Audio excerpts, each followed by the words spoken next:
करौली हिंसा के बाद शहर से पलायन के दावे।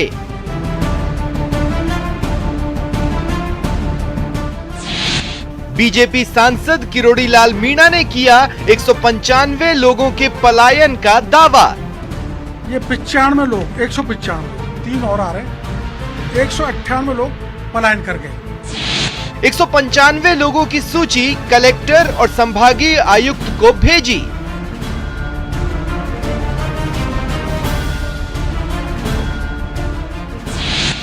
संभागीय आयुक्त ने करौली में पलायन से किया इनकार।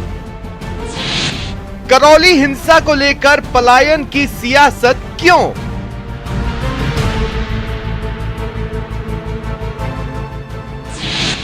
करौली हिंसा पलायन की पॉलिटिक्स।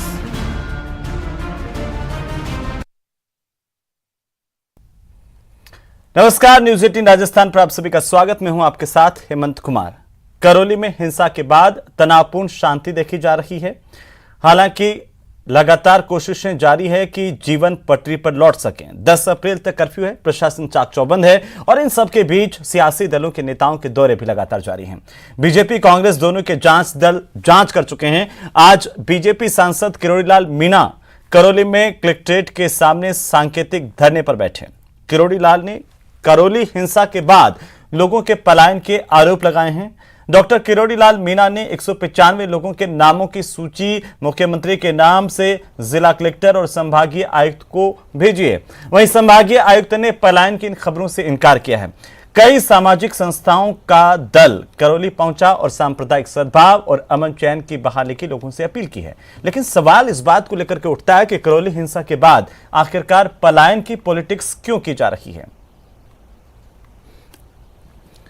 तो इसी पर चर्चा करेंगे। करौली पलायन और पॉलिटिक्स के दांव में आखिरकार कितनी सच्चाई है?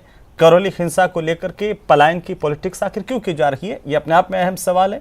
और साथ ही साथ सवाल इस बात को लेकर के भी कि पॉलिटिक्स के बीच में पलायन क्या सिर्फ एक बहाना है, वोट बैंक निशाना है? तो आज इसी पर चर्चा करेंगे। सभी मेहमान हमारे साथ जुड़ चुके हैं और उनसे मैं आपका परिचय करवा दूं। हमारे साथ अरुण शर्मा हैं, कांग्रेस पार्टी के नेता। शैलेंद्र सिंह धाबाई हमारे साथ हैं, भारतीय जनता पार्टी के नेता। और मिथिलेश जैमिनी हमारे साथ हैं, वरिष्ठ पत्रकार के तौर पर। आप सभी का बहुत बहुत स्वागत। और सबसे पहले अरुण शर्मा जी, आप इसे शुरुआत करेंगे क्योंकि आरोप बीजेपी लगातार ये लगा रही है कि अपनी नाकामी को आप छिपाने के लिए तमाम तरह की चीजें बता रहे हैं, कर रहे हैं। लेकिन अभी किरोड़ी लाल मीणा आज करौली में सांकेतिक तौर पर धरने पर बैठे और उन्होंने सीधे आरोप लगा दिए कि 195 लोगों का पलायन हुआ है और वे चुनौती देते हैं कि अगर वो लिस्ट जो उन्होंने भेजी है वो गलत है तो उनको गिरफ्तार किया जाए। जबकि डीजीपी कह चुके हैं कि पलायन नहीं हुआ है, खबरें निराधार हैं। अरुण जी। जी हेमंत, देखिए ये जो आज आप बता रहे हैं कि किरोड़ी लाल मीणा जी वहां धरने पे बैठ गए हैं और वो किसी पलायन का जिक्र कर रहे हैं वहां से, ये उनकी टिपिकल एक छाप है जो बहुत ही सस्ती राजनीति वो करते हैं। अब तो पूरे राजस्थान को पता है। जनाधार किरोड़ी जी कई सालों से खुद चुके, फिलहाल राज्यसभा से मेंबर हैं भारतीय जनता पार्टी के, काफी साल वहां से निकले हुए भी रहे हो और अब फिर से नई जमीन ढूंढना चाहते हैं राजनीति में। उनकी एक विशेष स्टाइल है। आपको मैं याद दिलाना चाहता हूँ हेमंत कि 4-6 महीने पहले भी उन्होंने एक पुजारी की हत्या हो गई थी वहां दौसा के एरिया में। उस मृतक पुजारी की लाश को लेके ये 8 दिन तक घूमते रहे। मतलब ये कहाँ की संस्कृति है, कहाँ की राजनीति है। घोर करीना, जब कोरोना पीक पे था ये तब की घटना है। लोग वैसे ही महामारी से आतंकित थे। ये उस लाश को जिसमें इन्फेक्शन हो जाते हैं 8 दिन के, डर रहते हैं, उसके डब्बे बदले जी। अरुण जी, मैं थोड़ा सा आपको रोकना चाहता हूं और इस वक्त बड़ी खबर से हम रूबरू करवा दें हमारे दर्शकों को, उसके बाद वापस से आपके पास लौटूंगा। डॉक्टर किरोड़ी लाल मीणा का सांकेतिक धरना, पुलिस ने किरोड़ी लाल मीणा को हिरासत में लिया है। बड़ी जानकारी इस वक्त की करौली से मिल रही है। राज्यसभा के सांसद डॉक्टर किरोड़ी लाल मीणा सांकेतिक धरने पर बैठे थे, उनको पुलिस ने हिरासत में ले लिया है। करौली में धारा 144 लागू है, कर्फ्यू लगातार आज 4 घंटे की ढील दी गई थी, वो समय सीमा खत्म हो गई है।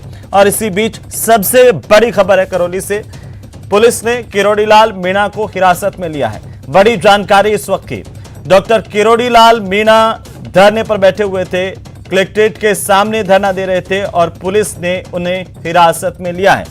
ये बड़ी जानकारी। तमाम मेहमान हमारे साथ हैं। अरुण जी, आप अपनी बात जल्दी से कंप्लीट कीजिए। और सवाल सीधा सीधा ये है ना कि आखिरकार तमाम चीजों को क्यों नकारा जा रहा है? क्या वाकई पुलिस प्रशासन विफल नहीं हुआ है करौली में? देखिए, मैं कहना चाहता हूं आपको कि प्राथमिक कुछ जो विफलताएं इस सेंस में रह सकती हैं कि स्पॉन्टेनियस ये अचानक हुआ, वो जो जुलूस था उसमें डीजे बज रहे थे और कुछ असामाजिक तत्वों ने वहां अरुण शर्मा जी, जब डीजीपी ने कहा कि डीजे की अनुमति नहीं दी गई थी, जुलूस की अनुमति दी गई थी, तो आखिर ये तो पुलिस की जिम्मेदारी है ना कि कैसे बिना अनुमति के किसी ने डीजे बजा दिया और पुलिस की मौजूदगी में कैसे आप लोग अगर ये कहें कि नारेबाजी वहां पर भड़काऊ तरीके की हुई, तब ये भी तो एक पुलिस का ही फेल्योर है कि उसकी मौजूदगी में ये सब हुआ। और बीजेपी सीधे तौर पर आरोप लगा रही है। आज डॉक्टर किरोड़ी लाल मीणा ने करौली से कहा कि कांग्रेस का पार्षद है जो मुख्य आरोपी है इस पूरे हिंसा प्रकरण का, उसकी गिरफ्तारी नहीं की जा रही है। और इसलिए नहीं की जा रही क्योंकि सरकार उनके साथ है। और उन्होंने ये कहा कि ये सरकार तुष्टीकरण की राजनीति कर रही है। हेमंत, मैं ये कहना चाहता हूं, ये एक बहुत बड़ा प्रोपेगेंडा, झूठा प्रचार है। ये जो वहां पार्षद है मकसूल नाम का, वो कांग्रेस से उसका कोई लेना देना नहीं है, वो निर्दलीय पार्षद है। पर मैं 2 दिन से देख रहा हूं, उसको लगातार कांग्रेस का पार्षद बता रहे हैं। इससे कॉन्ट्रेरी सच्चाई ये है कि इनके प्रमुख नेता उसमें इन्वॉल्व है, राजाराम गुर्जर, उनकी तलाश में पुलिस लगी हुई है। काफी जो लोग हैं इनकी तरफ के, उनको ढूंढा जा रहा है। हो सकता है किरोड़ी जी उन्हीं के पलायन की बात कर रहे हो, क्योंकि अभी तक वो पुलिस को मिले नहीं है। तो देखिए, नहीं, लेकिन मुख्य आरोपी की गिरफ्तारी तो नहीं हुई है ना अरुण जी। अब इसमें ये तो सच्चाई है ना, ये तो सबके सामने है। क्यों आज तक गिरफ्तारी नहीं हुई है पुलिस की तरफ से? बाकी लोग भी तो गिरफ्तार किए गए हैं। ये आरोपी पार्षद क्या इतना बड़ा हो गया कि पुलिस को नहीं मिल रहा है? देखिए, 44 लोग गिरफ्तार हो चुके हैं और लगातार गिरफ्तारियां जारी होती हैं। चलिए, मैं आता हूं आपके पास। शैलेंद्र सिंह दाभाई, जहां पर भी आपको मौका मिलता है, आप पर यह आरोप है कि आप हमेशा हिंदू मुस्लिम करने में जुट जाते हैं और यहां पर भी माहौल खराब कर रहे हैं। जब कर्फ्यू लगा हुआ है उसके बावजूद आपके नेता जाते हैं, उसके बावजूद एक जांच दल जाता है, उसके बावजूद आपके नेता वहां पर धरने पर बैठ जाते हैं। कांग्रेस कह रही है कि आपका काम ही यही है, हिंदू मुस्लिम भड़काना, वोट पाने के लिए अपनी जमीन तलाशना। हेमंत जी, ये बिल्कुल गलत बात है, क्योंकि इस समय सरकार जो है वो बौखलाई हुई है, घबराई हुई है। क्योंकि जो ये दंगा हुआ है वो आपने देखा होगा कि वीडियो, मैं तो सोशल मीडिया को धन्यवाद देना चाहता हूं कि उन्होंने वास्तविकता सामने लाई पूरे हिंदुस्तान के सामने। आप देखिए, जो वीडियो वायरल हुआ उसमें पत्थर कौन फेंक रहे थे, डंडों से कौन मार रहे थे, कौन भगा रहे थे हमारे जो हिंदू भाइयों को वहां से, जो एक शांतिपूर्वक जुलूस निकाल रहे थे, परमिशन लेके जुलूस निकाल रहे थे। ये अगर वीडियो वायरल नहीं होता तो वास्तविकता सामने नहीं आती। मुझे तो डीजीपी ने कहा शर्म आ रही है। परमिशन जुलूस की शांतिपूर्ण तरीके से थी, डीजे की परमिशन नहीं थी। और जहां तक वीडियो बात होने की बात है, कांग्रेस पार्टी कर रही है कि वीडियो तो वो भी है जिसमें भड़काऊ तरीके के गाने चलाए गए और बाकायदा डीजीपी की प्रेस कॉन्फ्रेंस में तमाम चीजें उन्होंने कही है। तो क्या आप कह रहे हैं कि पुलिस सही नहीं बोल रही है? हेमंत जी, आप एफआईआर पढ़िए, पुलिस ने वो एफआईआर कराई है, उसमें ये कहा गया है कि भारत माता की जय, वंदे मातरम, जय श्री राम, ये नारे लग रहे थे। तो डीजीपी साहब का जो बयान आया है बहुत ही निंदनीय और कंडेम करने वाला बयान है। उन्होंने साफ साफ दंगाइयों को, जो इनका मुख्य आरोपी है मतलूब अहमद, उसको उन्होंने क्लीन चिट देने का काम किया है। जो तुष्टीकरण की नीति कांग्रेस, वो कह रहे हैं कि राजाराम गुर्जर भी तो आरोपी है, वो भी तो फरार है। दाभाई साहब, तो उनको पकड़ो ना। जो मुख्य, आपने दंगा किसने शुरू किया? दंगा क्या हिंदू समाज ने शुरू किया? हिंदू समाज तो वहां रैली निकाल रहा था। 144 धाराएं कौन लगा रही है? ये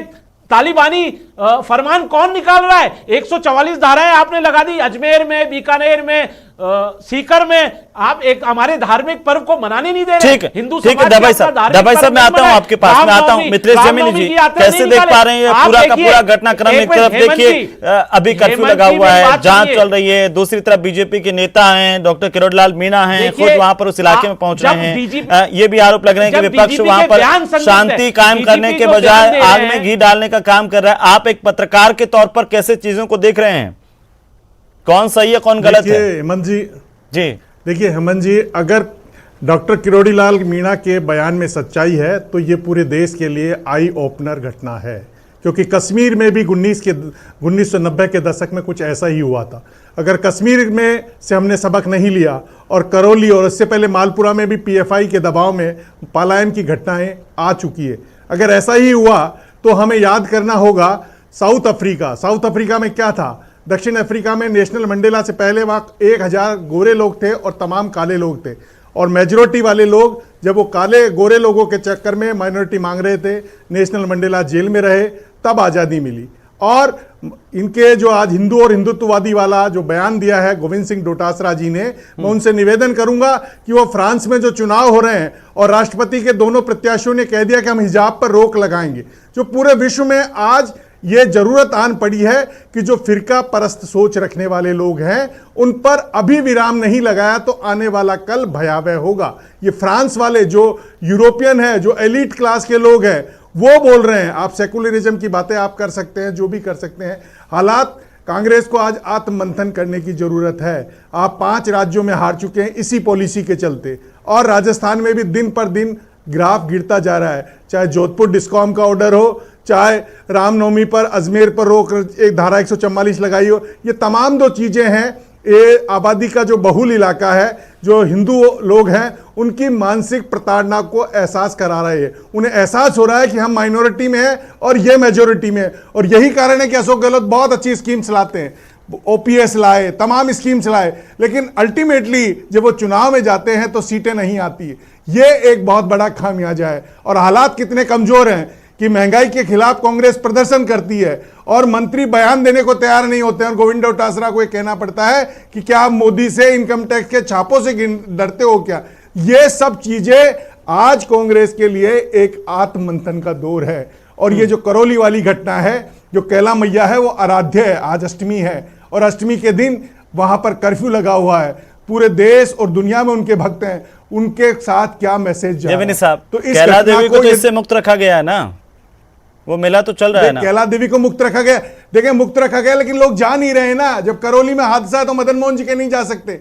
जो भी भक्त हैं दोनों जगह जाते हैं, मदन मोहन जी के और कैला मैया के जाते हैं, उन दोनों जगह नहीं जा पा रहे। ठीक है, मैं जवाब ले लेता हूं। अरुण जी जवाब दीजिए। जमीनी जी कह रहे हैं तमाम बातें, और देखिए ये तो सवाल है, और आज डॉक्टर किरोड़ी लाल मीणा ने भी ये सवाल उठाया। बीजेपी के तमाम नेता आपसे ये पूछ रहे हैं कि भाई आप करौली की घटना हुई, उसके बाद बाकी शहरों में, बाकी जिलों में धारा 144 मई तक लागू कर रहे हैं, कभी कहीं जून तक लागू कर रहे हैं, क्योंकि आगे रामनवमी आने वाली है, आगे अंबेडकर जयंती आने वाली है। उन लोगों का क्या कसूर है जो मनाना चाहते हैं? ईद भी आने वाली है, वहां पर आप क्यों लागू कर रहे हैं पहले से धारा 144? क्या पुलिस कानून व्यवस्था कायम रख पाने में सक्षम नहीं है? यह सीधा सवाल है।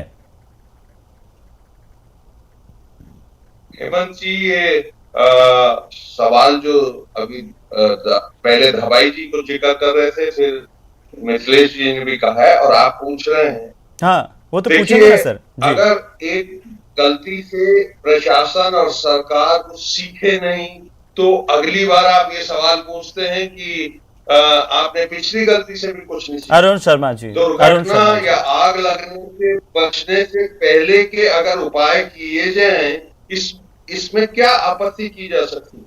रही बात, धाबाई जी ने कहा कांग्रेस सरकार बौखलाई हुई है। बौखलाहट तो हेमंत इस बार भारतीय जनता पार्टी के राजस्थान यूनिट की है। इनके पास कोई मुद्दा नहीं है। जिस तरीके से ये 3.5 साल सरकार ने, चाहे वो शिक्षा का क्षेत्र हो, स्वास्थ्य का क्षेत्र हो, कर्मचारियों का देखरेख हो, किसानों की अरुण देखभाल जी क्या हो, बात कर जिस रहे हो? तरीके से दलितों पे काम किए अत्याचार हो रहा है, तो महिलाओं पे ये अत्याचार हो रहा है, इसलिए बालिकाओं के साथ रेप हो रहे हैं, अवैध बेरोजगारी हो रहे हैं। 32% राजस्थान में है, अवैध और आप हो रहे बोल हैं। रहे हैं कि राजस्थान में हमारे पास मुद्दा नहीं है। आपको शर्म करना चाहिए। भाई जी, अपनी बारी में बोल रहे हैं। आपने जो आपके जो मुख्यमंत्री हैं वो सिर्फ घोषणा मुख्यमंत्री हैं। मैं आपको बताऊं, धाबाई साहब सुन लीजिए, धाबाई साहब मैं आ एक रहा बार हूं सुन आपके पास। लीजिए, आप जी। नहीं बोल रहे हैं, आप अपनी लेकिन बात शर्मा पे जी, बोल रहे हैं, अरुण एक्स्ट्रा शर्मा बोल जी, रहे हैं। देखिए ये तो कम से कम उन गलत लोगों के तथ्य तो साथ नहीं तो न्याय बताए। नहीं है ना, आज जो राजस्थान- लोग अम्बेडकर राजस्थान जयंती में मनाना कानून चाह रहे व्यवस्था नहीं हैं है। और वहां पर धारा 144 लागू कर दी गई। जो लोग अगर रामनवमी मनाना चाह रहे हैं अपने हिसाब से शांतिपूर्ण तरीके से, उन पर आपने धारा 144 लागू कर दी। आप नियम निकाल दीजिए ना कि पुलिस से अनुमति लेंगे, पुलिस प्रशासन की माकूल इंतजाम होगा, तमाम चीजों का पालन करेंगे। आप धारा 144 लागू कर देंगे कि किसी भी तरह का यहां पर आयोजन नहीं हो सकता, तो उन लोगों की गलती क्या है सर? इसका तो सीधा सीधा यही बीजेपी पूछ रही है ना कि आपके पास पुलिस प्रशासन है, आप भूल गए हैं क्या ये? या पुलिस आपकी इतनी निकम्मी हो गई है कि वो कानून व्यवस्था नहीं संभाल पा रही है? ये सवाल पूछ रहे हैं।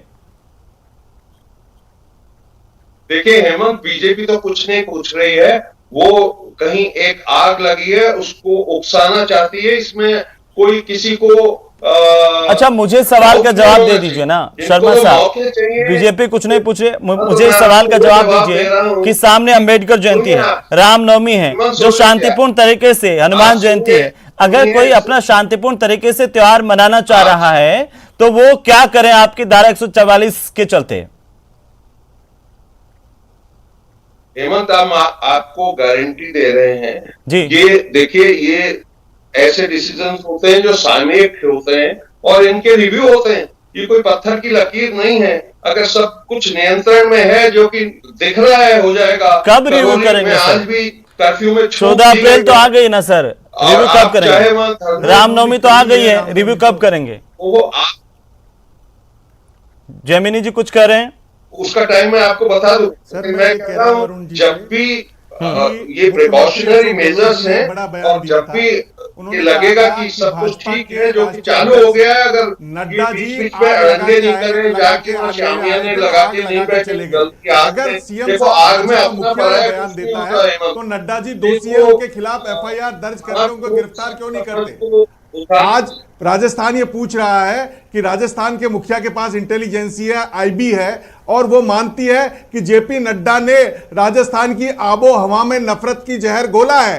तो आज क्यों नहीं कांग्रेस जेपी नड्डा के खिलाफ एफआईआर दर्ज कराती, क्यों नहीं गिरफ्तार करती? अगर वो आग लगा के गए हैं, वो करौली में जहर फैला के गए हैं नड्डा जी, तो उनके खिलाफ एफआईआर क्यों नहीं दर्ज कराती? क्योंकि राज्य के मुखिया ने कहा है और राज्य के मुखिया कहते हैं उस पर जनता विश्वास करती है। आज राजस्थान, आम राजस्थानी ये सवाल पूछ रहा है कि अगर अशोक गहलोत जी ने कहा है कि नड्डा जी आग लगा के गए तो उनके खिलाफ एफआईआर क्यों नहीं दर्ज? जवाब दे रहे हैं, नड्डा साहब को गिरफ्तार किया जाए? अरुण जी, जी ऐसा सुनिए आप, ये सवाल पता नहीं राजस्थान पूछ रहा है या नहीं पूछ रहा, आप जरूर पूछ रहे हैं। मैं आपको बता देना चाहता हूं सर कि अभी मैंने इसी डिबेट के बीच में सुना है कि किरोड़ी लाल मीणा जी को गिरफ्तार कर लिया है, वहां उनको नौटंकी करने से रोका जा रहा है, क्योंकि बहुत ऐसा क्षेत्र है जहां इस समय तमाशे नहीं किए जाए, आग बुझाई जाए, इसलिए उनको गिरफ्तार किया। अरुण जी आप बने रहिए हमारे साथ।